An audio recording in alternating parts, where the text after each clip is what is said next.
Israel अबरानी नक्हर एसुराउल मगरबी Asia का एक मुल्क है जो बहिरा रूम के जुनूब मशरक़ी साहिल पर वाक़ है। इसके शुमाल में लेबनान, शुमाल मशरक़ में शाम, मशरक़ में उर्दन, मशरक़ और जुनूब मशरक़ में फ़लस्तीन और जुनूब में मिस्र, खलीज उक़बा और बहिरा अहमर वाक़ हैं। इसराइल खुद को यहूदी जमहूरिया कहलाता है और दुनिया में वाहिद यहूद अक्सरियती मुल्क है। नवंबर 29, 1947 हमज़ा को अक़वाम मुत्तहिदा की जनरल असेंबली ने फ़लस्तीन की तक़सीम का मंसूबा मंजूर किया। मई 14, 1948 हमज़ा को डेविड बिन गोरियान ने इसराइल के मुल्क के क़याम का ऐलान किया।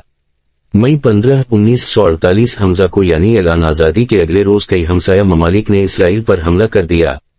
बाद के बरसों में भी कई बार इसराइल के हमसाया ममालिक इस पर हमला कर चुके हैं। इसराइल का मुआशी मरकज़ तल अवीव है, जबकि सबसे ज्यादा आबादी और सदर मकाम यरूशलेम को कहा जाता है। ताहम बैनुल-अक़वामी तौर पर यरूशलेम को इसराइल का हिस्सा नहीं माना जाता। नस्ली एतबार से इसराइल में अशकनाज़ी यहूदी, मज़राही यहूदी, फ़लस्तीनी, सफ़ारदी यहूदी, यमनी यहूदी, एथोपियाई यहूदी, बहरीनी यहूदी, बदू, दरूस और दीगर बेशुमार गिरोह मौजूद हैं। 2014 हमज़ा में इसराइल की कल आबादी 81,46,300 थी। इनमें से 61,10,600 अफराद यहूदी हैं। इसराइल का दूसरा बड़ा नस्ली गिरोह अरब हैं, जिनकी आबादी 16,86,000 अफराद पर मुश्तमिल है। इसके अलावा मसीही और अफ्रीकी ममालिक से आने वाले पनाहगुज़ीन और दीगर मज़ाहिब के अफराद भी यहाँ रहते हैं। इसराइल में नुमाइंदा जमहूरियत है और पार्लिमानी निज़ाम चलता है। हक़ राय दही सबको हासिल है। वज़ीर आज़म हुकूमत का सरबराह होता है और यह कैवानी पार्लिमान है। इसराइल एक तरक्की याफ्ता मुल्क है और दुनिया की 43वीं बड़ी मईशत है। मशरिक़ वस्ता में मेयार जिंदगी के एतबार से इसराइल सबसे आगे है और एशिया में तीसरे नंबर पर है। दुनिया में औसत ज्यादा से ज्यादा उम्र के हवाले से इसराइल दुनिया के चंद बेहतरीन गन्ने चुने ममालिक में शामिल है। हुआ और 2 अक्टूबर को इब्लीन के बालीन ने बैत अल मक़दस को सलाहुद्दीन के हवाले कर दिया। 1188 के आखिर में सफ़द के मुहासरे ने सलाहुद्दीन की फ़लस्तीन सरजमीन पर फतह मुकम्मल की। पोप गरीगोरी अष्टम ने 1189 के अवाइल में मुसलमानों के खिलाफ तीसरी सलीबी जंग का मुतालबा किया। मुक़द्दस रूमी सल्तनत के फ्रेडरिक बारबरूसा, फ्रांस के फिलिप ऑगस्टस और इंग्लैंड के रिचर्ड दी लियोन हार्ट ने यरूशलेम को दोबारा फतह करने के लिए एक इत्तेहाद बनाया। दरी असना, सुलीबियों और एवबी ने उसी साल अकरा के करीब लड़ाई की और यूरोप की कुमक उनके साथ शामिल हुई। 1189 से 1191 तक अकरा का सुलीबियों ने मुहासरा किया और मुसलमानों की इब्तिदाई कामयाबियों के बावजूद ये सलीबी अफवाज के कब्जे में आ गया। 2700 मुसलमान जंगी कैदियों का कत्ल आम हुआ, लेकिन वो अंदरूनी इलाकों को बहाल करने में नाकाम रहे। इसकी बजाय रिचर्ड ने 1192 में सलाहुद्दीन के साथ एक मुआहिदे पर दस्तखत किए, जिसने यरूशलेम की बादशाही को जाफा और बैरूत के दरमियान एक साहिली पिटी पर बहाल किया। ये सलाहुद्दीन के कैरियर की आखिरी बड़ी जंगी कोशिश थी, क्योंकि अगले साल 1193 में इसकी मौत हो गई। सलाहुद्दीन की मौत के बाद इसके बड़े बेटे अल-फज़ल ने दमिश्क को अपने पास रखा, जिसमें फ़लस्तीन और को लेबनान का बड़ा हिस्सा भी शामिल था। अलादील के बेटे अल-मुअज़्ज़म ने करक और उर्दन पर कब्जा कर लिया। मई 1247 तक सालेह अयूब हमस के जुनूब में शाम का हाकिम था, ने बुनियास और सलखात पर कंट्रोल हासिल कर लिया था। सालेह अयूब ने सुलीबियों के खिलाफ एक महदूद हमला किया और तबरियास, माउंट तबूर और कौकब अलहो से सलीबियों का सफाया कर दिया। सफद अपने टम्पलर किले के साथ दसतरस से बाहर लग रहा था, लिहाजा एवबियों ने जुनूब में इस कालून की तरफ कूच किया। सलीबी गैरीजन की तरफ से सख्त मुजाहमत का सामना करते हुए एक मिस्री बहरी बेड़े को सालेह अयूब ने मुहासरे की हिमायत के लिए भेजा और अक्टूबर 24 को फखरुद्दीन के दस्तों ने दीवारों में शिगाफ डालकर हमला किया और पूरी फौज को हलाक कर लिया। ममलूकों ने अपनी ताकत को 10 सालों में मजबूत किया और आखिरकार बहरी ममलूक खानदान कायम किया। ममलूक अगरचे अस्करी तौर पर ताकतों फतह हुई।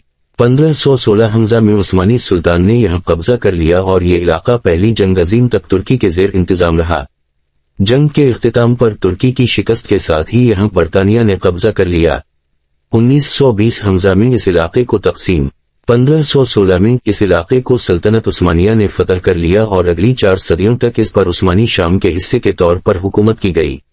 1799 में गवर्नर जैजार पाशा ने नपोलियन के फौजियों के अकर एकड़ पर हमले को कामयाबी से पसपा कर दिया, जिसने फ्रांसीसियों को शामी मुहिम को तर्क करने पर आमादा किया गया। 19ویں صدی کے آخر میں یہودیوں نے شام کے صوبہ عثمانیہ میں فلسطین کی سرزمین پر آباد ہونا شروع کیا۔ عثمانی حکومت کے آغاز سے لے کر صہیونی تحریک کے آغاز تک فلسطین کی یہودی آبادی، جسے اولڈ یشوف کے نام سے جانا جاتا ہے، بنیادی طور پر مسلم اور عیسائی آبادی کی ایک اقلیت پر مشتمل تھی اور صدیوں کے دوران اس کے سائز میں اتار چڑھاؤ آتا رہا۔ جدید یہودیوں کی عثمانی حکمرانی والے فلسطین کی طرف ہجرت کی پہلی لہر، جسے پہلی علیہ کے نام سے جانا جاتا ہے، 1881 میں شروع ہوا، جب یہودی مشرقی یورپ میں پوگروم سے فرار ہو رہے تھے۔ وقت تام فلسطینیوں نے خودکش حملے شروع کر دیے۔ آخرکار نومبر 1995 میں ایک امن ریلی کے اختتام پر یتزاک رابن کو ایک انتہائی دائیں بازو کے خیالات رکھنے والے یہودی نے قتل کر دیا۔ 1990 کی دہائی کے آخر پر اسرائیل بنجامن نیتن یاہو کی زیر قیادت ہیبرون سے نکل گیا اور ایک معاہدے کے تحت فلسطینی نیشنل اتھارٹی کو زیادہ اختیارات دیے۔ 1999 میں ایہود باراک کو وزیر اعظم چنا گیا اور نئے ملینی کے آغاز پر اسرائیلی افواج جنوبی لیبنان سے نکل گئیں اور فلسطینی اتھارٹی کے چیئرمین یاسر عرفات اور ایہود باراک کے درمیان میں امریکی صدر بل کلنٹن کے کیمپ ڈیوڈ میں باہمی مذاکرات ہوئے۔ ان مذاکرات میں ایہود باراک نے فلسطینی ریاست کے قیام کی پیشکش کی جسے یاسر عرفات نے ٹھکرا دیا۔ مذاکرات کے ناکام ہونے پر اور لیکوڈ پارٹی کے ایریل شیرون کی جانب سے الحرم الشریف کے متنازع دورے کے بعد یاسر عرفات نے دوسرے انتفاضہ کا آغاز کر دیا۔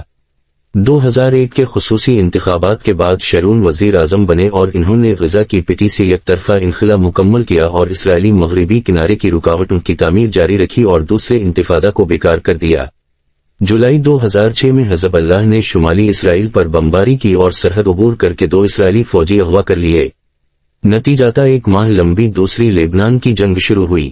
6 ستمبر 2007 کو اسرائیلی فضائیہ نے شام کے نیوکلیئر ری ایکٹر کو تباہ کر دیا۔ 2008 میں اسرائیل نے تصدیق کی کہ وہ ترکی کے ذریعے 1 سال سے شام سے امن کی بات چیت کر رہا ہے۔ تاہم اسرائیل اور حماس کے مابین جنگ بندی کا معاہدہ ختم ہوتے ہی ایک اور لڑائی شروع ہو گئی۔ غزہ کی جنگ 3 ہفتے جاری رہی اور پھر اسرائیل کی جانب سے یک طرفہ جنگ بندی ہو گئی۔ حماس نے اپنی جانب سے جنگ بندی کا اعلان کیا اور شرائط میں مکمل فوجی انخلا اور سرحد کو کھولنا رکھا۔ راکٹ حملوں اور اسرائیلی فوجی کارروائیوں کے باوجود جنگ بندی کا معاہدہ چل رہا ہے۔ فلسطینیوں کی طرف سے 100 سے زیادہ راکٹ حملوں کے بعد اسرائیل نے 14 نومبر 2012 کو غزہ پر فوجی کارروائی کی جو 8 روز جاری رہی۔ آبادی کی خصوصیات 2014 کے اوائل میں اسرائیل میں تقافر 81,46,300 افراد آباد ہیں جن میں سے 61,10,600 افراد یہودی ہیں۔ اسرائیل کے عرب نژاد باشندے ملکی آبادی کے 5ویں حصے کے لگ بھگ ہیں۔ گزشتہ دہائی سے اسرائیل میں رومانیہ، تھائی لینڈ، چین، افریقہ اور جنوبی امریکہ کے ممالک سے بہت سارے کارکن اسرائیل آباد ہو گئے ہیں جن کی اکثریت غیر قانونی طور پر مقیم ہے۔ ایک اندازے کے مطابق یہ تعداد 2,03,000 ہو سکتی ہے۔ جون 2012 تک کل 60,000 افریقی تارکین وطن اسرائیل آئے ہیں۔ اسرائیلی آبادی کا 92% شہروں میں آباد ہے۔ اسرائیل کو یہودی افراد کا ملک مانا جاتا ہے اور اسرائیلی قانون کے مطابق تمام یہودیوں اور یہودی نسل افراد کو اسرائیلی شہریت کا حق حاصل ہے۔ اس قانون کی وجہ سے تقافر 3 لاکھ غیر یہودی، روسی یہودی نسل افراد اسرائیل کے شہری بنے ہیں۔ 73% اسرائیلی اسرائیل میں ہی پیدا ہوئے ہیں۔ زبان اسرائیل کی 2 سرکاری زبانیں ہیبریو اور عربی ہیں۔ ہیبریو زبان اسرائیلی اکثریتی زبان ہے اور سرکاری امور اسی سے نمٹائے جاتے ہیں جبکہ عربی زبان عربی اقلیت استعمال کرتی ہے۔ انگریزی زبان اسکول کی ابتدا سے سکھائی جاتی ہے اور کافی اسرائیلی انگریزی میں مناسب دسترس رکھتے ہیں۔ تارکین وطن کی وجہ سے سڑکوں پر مختلف زبانیں سنائی دیتی ہیں۔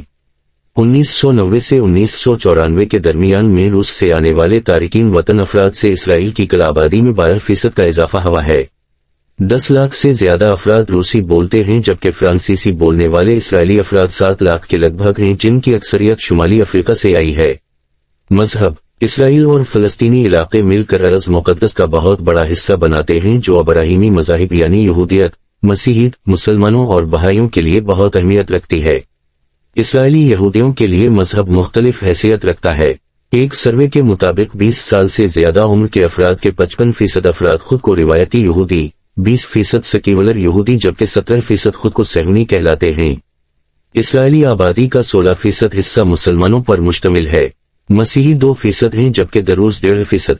यरूशलेम का शहर यहूदियों, मसीहियों और मुसलमानों के लिए खुसूसी अहमियत रखता है और इनके मजहबी अकायद के लिए बुनियादी अहमियत रखता है। मजहबी मकामात में दीवारे गिरिया, हरम क़दसी शरीफ, मस्जिद अल-अक़सी, नासरत, रमला की सफ़ेद मस्जिद वगैरह अहम हैं। मगरिबी किनारे पर भी मजहबी अहमियत के कई मकामात हैं जिनमें मुक़द्दस यूसुफ का मकबरा, यसू मसीह की जाए पैदाइश भी शामिल हैं।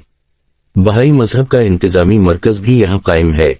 बहाई मजहब की ज़ियारत गाह होने के बावजूद यहाँ महज इंतजामी अमला रहता है और यहाँ बहाई नहीं रहते।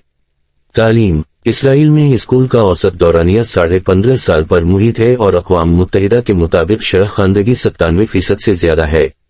3 से 18 साल तक की उम्र तक तालीम लाजमी है। स्कूल 3 मराहिल पर मुश्तमिल है जिसमें प्राइमरी स्कूल 1 से 6 तक, मिडिल स्कूल 7 से 9 तक और हाई स्कूल 10 से 12 तक होता है। मैट्रिक का इम्तिहान हाई स्कूल के इख्तिताम पर होता है और इसमें कामयाबी के लिए रियाजी, खबरियो ज़बान, खबरियो और आम अदब, अंग्रेजी ज़बान, तारीख और बाइबल की तालीम में कामयाब होना लाजमी होता है। मुसलमान, मसीही और दरूस तलबा के लिए उनके मुतालिका मजहब का मज़मून बाइबल की जगह होता है। सब मुसलमान दवा करें इसराइल पर अल्लाह का अज़ाब जल्दी आए।